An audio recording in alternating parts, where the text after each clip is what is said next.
So limiting digital, and then number two, having an agenda is an important part of creating an outcome. Now, while you're jumping into this, I'm doing this a little bit backwards than the way that I really like to. What I mean is I'm telling you the what and how, but I think the third point here is to get into the why.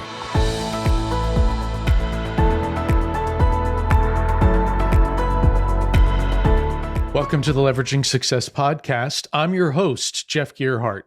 Every time that we're together, I want to help you to work less, make more, and with the margin that you store up, you're going to be able to use it to be an incredible husband, wife, parent, and most importantly, an incredible kingdom leader, living the life mission that God put you on. And I want to dive into this topic. How can you keep your kids on agenda to do something meaningful this summer? Now, I'm sure many of you are planning vacations. You've got great things in mind for the time that you're going to spend with them. But while you're doing that, what will be the outcome? Will it be just mental candy and a way to get away from the rush of your work and their lives? Hopefully to make a memory, one with which at some point they'll say, thank you, mom and dad. You might get a thank you, but I think that you've got a greater chance of getting a thank you, whether now or later, if you take the approach that I want to talk to you about today. Here's what you know. Most of you are about to go on to vacation, and you probably have some sort of laptop or device that you're going to take with you, and probably agenda that you're going to have to keep going. You may be thinking, how am I going to get away and really disconnect from my work? So as you're getting ready to go on that vacation, the question is, how are you going to be present? Will that laptop for you, an ankle bracelet for you where your office is still able to spy you out from far away, even if you're somewhere around the earth, somewhere else on some beautiful beach, but yet you're still connected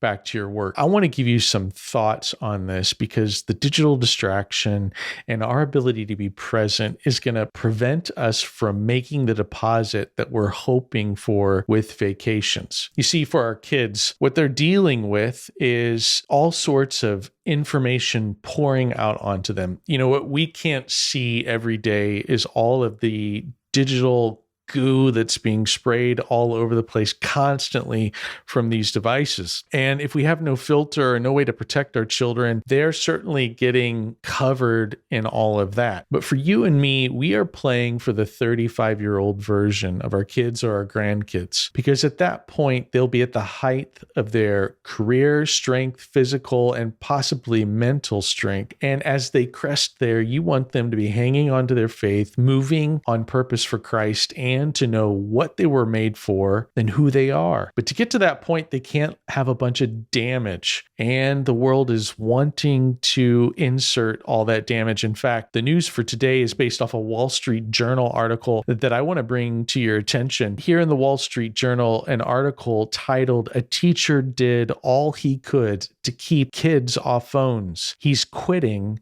in Frustration." This article came out just a couple of days ago, May 18th. And what's so striking about this article is how this teacher, who considers himself a digital native, a millennial, kept thinking, there's got to be a way. There's got to be a way for me to get to these kids. And at first, the article talks about how he put out a basket and asked them all to put their phones in. Roughly half of them did that, and every day less and less and less. And he couldn't get them to be present, to be, as he would call it, old school and face-to-face. And so that loss continued to the point where he's thinking there is nothing that we can do to impact our kids. I can't teach them. I can't be a success in this role. And it's a real danger. It's something that we should be thinking about. In fact, why aren't we considering banning phones from schools altogether? I mean, my kids can no longer do essays at home because they don't want any sort of AI tools to be used for them to write essays. So now all of my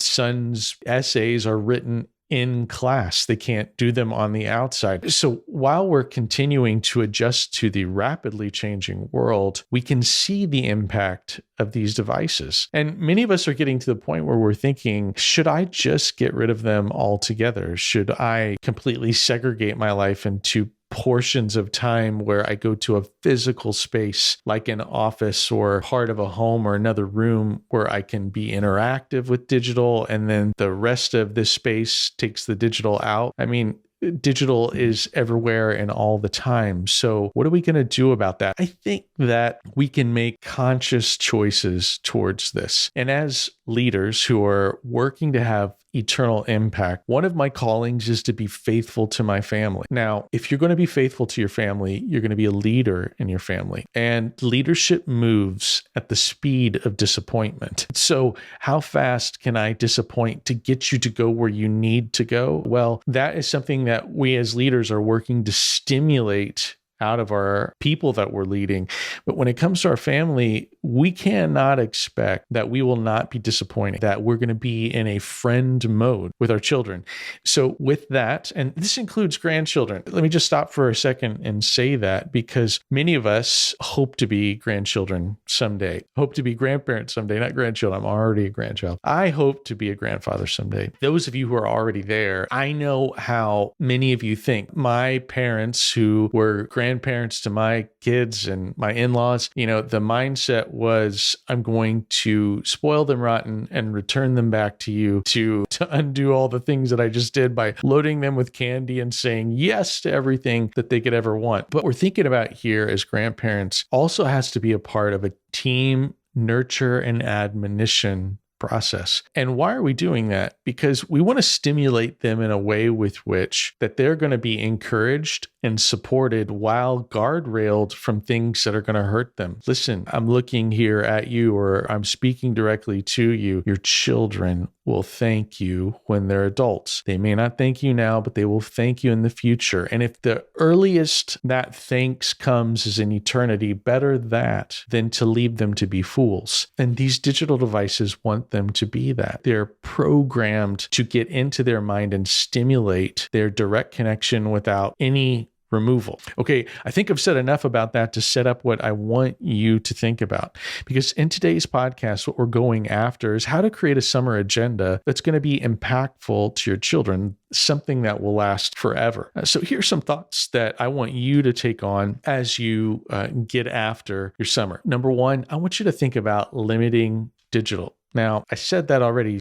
Well, make that a point of decision for yourself as you're making a plan. So how much will I allow digital time during the day? What level will that be at? What's good for my wife? And I just had a meeting with the boys after school's last day, which just happened. School for us finished here in May. Now that it's done, first Saturday after the last day of school, we had a meeting and she said, hey, now hear this, you're still going to have an agenda. And that agenda is going to be you're waking up the same time, devos, same time. We're going to go out and exercise. You're going to clean your rooms. We're going to have readings. And with all of the agenda for every day, and she's got them for every day of the week, this puts on an expectation for them. So limiting digital, and then number two, having an agenda is an important part of creating an outcome. Now, while you're jumping into this, I'm doing this a little bit backwards than the way that I really like to. What I mean is I'm telling you the what and how, but I think the third point here is to get into the why. Now, can you create a vision or an outcome for the summer that would be compelling for your kids? In other words, hey, at the end of the summer, here's what we can imagine will happen. That could include a reward. Perhaps it could include an outcome that they want to see happen as much as you. But if you can create a compelling vision that has those elements that says, okay, this is why mom and dad have an agenda, have limited my device time or my digital time so that that doesn't just run off the rails, then the agenda and that digital limitation makes more sense. So my third point to you today is to create a vision and an outcome. Now, here's what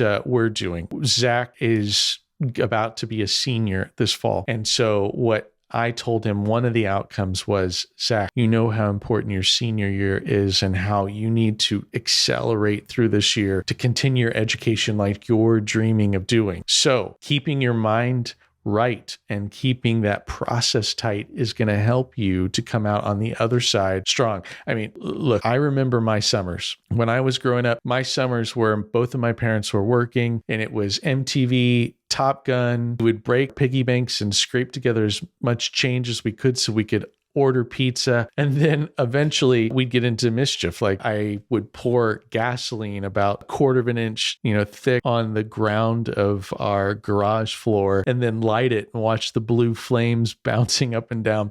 A little of a pyro, I guess you could say, when I was a young man.